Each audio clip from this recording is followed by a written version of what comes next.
جی السلام علیکم، میں ہوں نذر عباس لندن سے۔ سر 15ویں سینچری میں ایک تجربہ کیا گیا کہ انسان جب دنیا میں آتا ہے تو وہ جو زبان بولتا ہے وہ اس کو پہلے سے پتہ ہوتی ہے یا وہ آہستہ آہستہ سیکھتا ہے۔ پرانا ٹائم سی انہوں نے تجربہ کیا، انہوں نے ایک بچہ لیا، اس بچے کو انہوں نے ایک قلعے کے اندر رکھا، اس کی والدہ کو کہا کہ اس کے سامنے بات کو نہیں کرنی، دودھ پلانا اپنے اس کو صرف، پیارا شارا لگا کے ایکسپیریمنٹ شروع ہو گیا۔ بچہ کو 5-6 سال کا ہو گیا تو بچے کو کوئی زبان نہیں آتی تھی، کوئی بات نہیں کرتا تھا، نہ وہ سمجھتا تھا، اس نے آوازیں نکالتا تھا اس قسم کی۔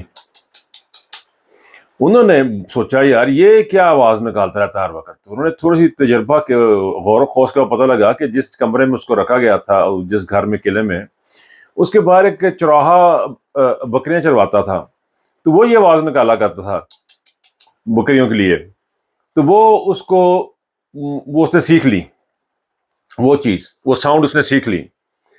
سر یہی حال ہماری اسٹیبلشمنٹ کا ہے۔ سر یہ سال ہا سال سے ایک خاص قسم کے ماحول میں رہتے ہیں، ان کو چیزوں کا پتہ ہوتا نہیں۔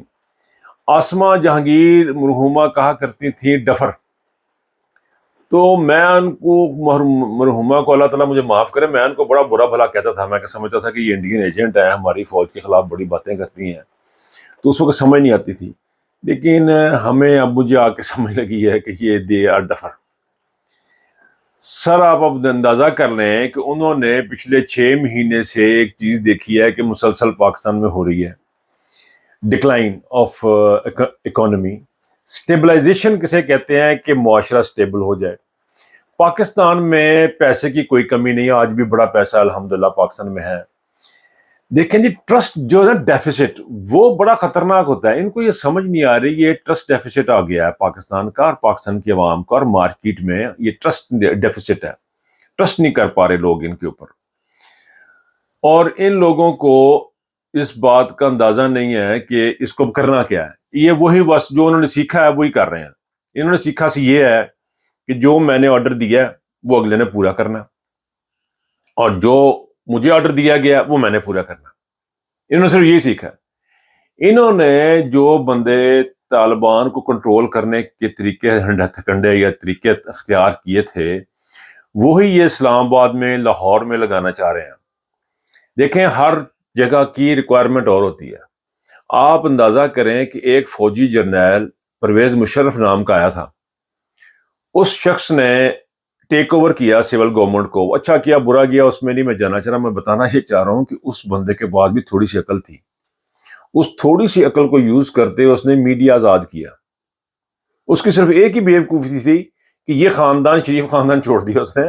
اس کا بہت بڑا بلنڈر، اس کو آگے جا کے حساب ہونا ہے کہ کیوں چھڑے سی۔ تو وہ سر یہ پوزیشن یہ ہے کہ یہ ایک خاص ماحول میں پڑے ہیں، یہ صرف آوازیں نکالنا جانتے ہیں اور کچھ نہیں جانتے۔ یہ ان کو پتہ نہیں ہے کہ انہوں نے آگے کرنا کیا ہے، ان کو کچھ سمجھانے والا بھی کوئی نہیں ہے۔ اور بالکل اسی طرح کی چیزیں جو ہیں وہ ہماری عدالتیں بھی کر رہی ہیں، وہ بھی مخصوص قسم کی آواز نکال رہی ہیں جو ان کو سکھائی جا رہی ہے، جو اتنے 70 سالوں میں انہوں نے جو سیکھی ہے کہ ہمارے ایک بزرگ ہیں، انہوں نے آنا ہے، وہ انہوں نے جو ہمیں بتانا ہے وہ ہم نے کرنا ہے۔ یعنی آپ اندازہ کریں کہ لاہور میں وہ کہہ رہے ہیں جی تسی اسمبلیاں نہیں توڑو گے تسی بحال کر دینے۔ یار اس سے بڑا لطیفہ کبھی کسی نے سنا؟ دنیا میں کوئی ایسا ملک نہیں ہے جہاں پہ یہ کام ہوتے ہیں جو کہ پاکستان میں ہو رہے ہیں۔ یہ جو ڈفر لوگ ہیں، جو یہ جاہل لوگ ہیں، یہ ایک سرٹن ماحول میں پڑے ہوئے ہیں، ان کو پتہ نہیں لگ رہا۔ یہ اس سے باہر نکلنے کی ان کو ضرورت ہے۔ ان کو موبائل فون لے کے دیں پلیز، خدا کا واسطہ کو بندہ ان کو موبائل فون لے کے دے، اس میں گوگل سرچ ہوتی ہے، میں پہلے بھی ایک بات کر چکا ہوں، گوگل سرچ ہوتی ہے، اس میں سیری بھی ہوتی ہے جو آپ کو انفارمیشن دیتی ہے۔ ان سے پوچھیں کہ دنیا کیسے چلتی ہے، وہ آپ کو بتا دیں گے۔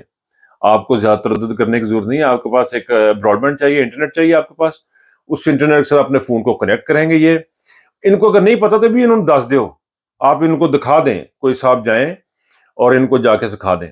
اچھا، پاکستان میں ایک اور بڑی چیز ہے، آخر میں چھوٹی سی ایک اور کرتا جاؤں، میں نے ایک اور چیز بڑی نوٹ کی ہے پاکستان میں۔ میں پچھلے دنوں میں نے اب جو چکر لگا کے نا، مجھے کچھ چیزیں سمجھ لگی ہیں۔ سر مجھے ایک کہانی تھوڑی سی میں آپ کو سناؤں گا، مجھے یاد آ گئی کہ ایک بندہ تھا، وہ جنگل میں گیا، اس نے دیکھا کہ طوطے جو ہیں نا وہ پکڑ پکڑ کے نا ایک بندہ شکاری پکڑ رہا ہے، اس کو بڑا دکھ ہوا، بڑی تکلیف ہوئی، اس نے کہا ان کو نا میں گھر لے جاتا ہوں۔ تو وہ اس نے ایک طوطا پکڑا، اسے گھر لے گیا، اسے جا کے سمجھایا شکاری آئے گا، جال بچھائے گا، میں نے نہیں پھنسنا۔ اس نے اس طوطے کو حفظ کرا دیا، وہ طوطا بن گیا جی حافظ۔ وہ اس نے حافظ صاحب کو جا کے طوطے میں چھوڑ دیا۔ اس نے کہا لو جی اس نے اب سب کو بتا دینا ہے، اس کو ساری سمجھ لگ گئی ہے، یہ طوطا سب کو بتائے گا، اب یہ شکاری کے ہاتھ نہیں آئیں گے سارے کے سارے۔